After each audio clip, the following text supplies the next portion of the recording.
안녕하세요. 오늘은 신명기 14장을 좀 깊이 들여다볼까 합니다. 네, 신명기 14장. 이스라엘 백성이 하나님의 특별한 백성으로서 어떻게 살아야 하는지, 그 정체성, 또 일상, 나눔에 대한 지침들이 담겨 있죠. 맞습니다. 이게 단순히 그냥 이거 해라 저거 하지 마라 이런 규칙 목록이라기보다는요.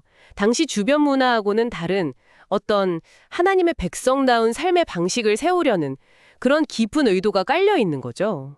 그 의도를 파헤쳐보는 게 중요하겠네요. 네, 한번 자세히 들여다보시죠. 좋습니다. 근데 시작부터가 좀 뭐랄까 강렬해요. 1절, 2절 보면 죽은 사람 때문에 자기 몸을 베거나 이마 위 털을 미는 행위, 그러니까 일종의 자해 같은 걸 금지하잖아요. 네, 그렇죠. 이게 오늘날 시각으로는 좀 낯설 수도 있겠어요. 왜 이런 규정이 있었을까요? 그게 참 흥미로운 지점인데요.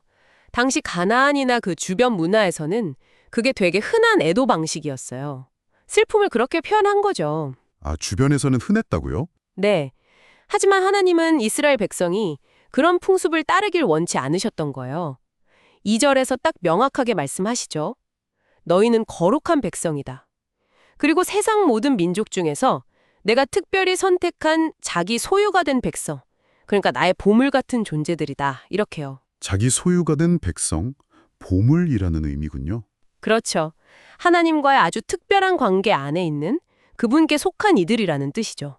그러니까 슬픔을 표현하는 방식마저도 이 특별한 정체성을 드러내야 한다. 이런 메시지입니다. 와, 슬픈 표현까지도 결국 우리는 세상과 다르다. 이걸 계속 확인시키는 거네요. 네, 맞아요. 없는 것, 이걸 나누는데 여기에 어떤 핵심 원리가 있을까요? 일단 3절에 가증한 것은 아무것도 먹지 말라. 이게 딱 박혀 있죠. 가증한 것. 네, 여기서 가증하다는 게 그냥 싫어 이런 느낌이 아니고요. 종교적인 의미예요. 하나님의 거룩한 기준에 맞지 않아서 구별되어야 한다 이런 거죠. 예를 들면 땅에 사는 짐승은 조건이 두 개였어요. 굽이 갈라지고 동시에 되새김질도 하는 것. 둘 다요? 네, 둘 다. 소나 양, 염소 이런 것처럼요. 근데 예를 들어 돼지는 굽은 갈라졌잖아요. 네, 그렇죠. 근데 되새김질은 안 하니까 이건 부정하다. 이렇게 본 거죠. 그렇군요. 물고기나 새도 기준이 있었죠. 맞아요. 물고기는 지느러미하고 비늘이 다 있어야 했고요. 지느러미랑 비늘. 네.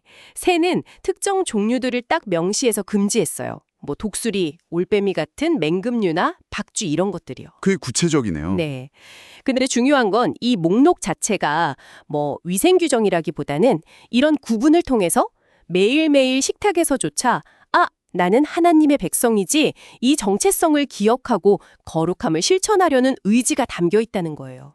매일의 선택이 신앙 고백이었군요. 그렇죠. 일상의 아주 작은 부분까지 신앙과 연결되는 거죠. 아까 그 21절 보면 스스로 죽은 짐승 먹지 말라는 거랑 특히 염소 새끼를 그 어미 젖에 삼지 말라는 규정. 이거 진짜 독특한데요. 네네. 그럼 진짜 특이하죠. 이건 어떤 의미가 있을까요? 인에게는 주거나 팔 수 있지만 언약 백성은 먹지 않도록 한 거죠. 염소 새끼 규정은 사실 해석이 좀 분분해요. 뭐 생명을 존중하는 마음의 표현이다. 아니다. 당시 이교도들의 어떤 제의적 통습과 선을 긋기 위함이다. 이런 추측들이 있습니다. 아하, 정말 왜 이런 규정을 두셨을까 좀 상상력을 자극하는 부분이기도 해요. 그렇군요. 결국 음식 하나하나가 매일 나는 누구인가와 이걸 되새기는 표지였던 셈이네요. 정확합니다. 자, 그럼 이제 나눔에 대한 이야기로 넘어가 볼까요? 11조 규례.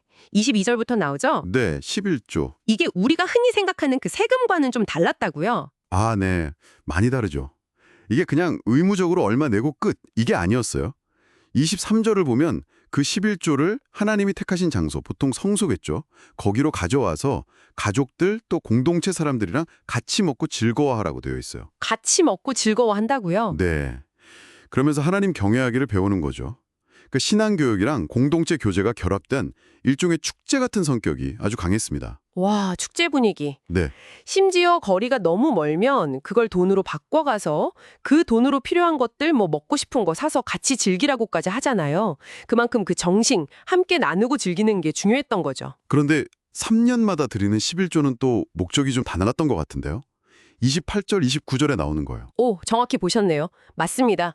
매 3년째 되는 해의 11조는요. 그 성읍 안에 쌓아두라고 했어요. 성읍 안에요? 네, 모아뒀다가 당시 사회에서 땅을 기업으로 받지 못했던 내위인들, 그리고 또 대표적인 사회적 약자들이었던 나그네, 고아, 과부들, 이분들이 와서 배불리 먹게 하라는 거였죠. 아, 약자들을 위한 거였군요. 그렇죠.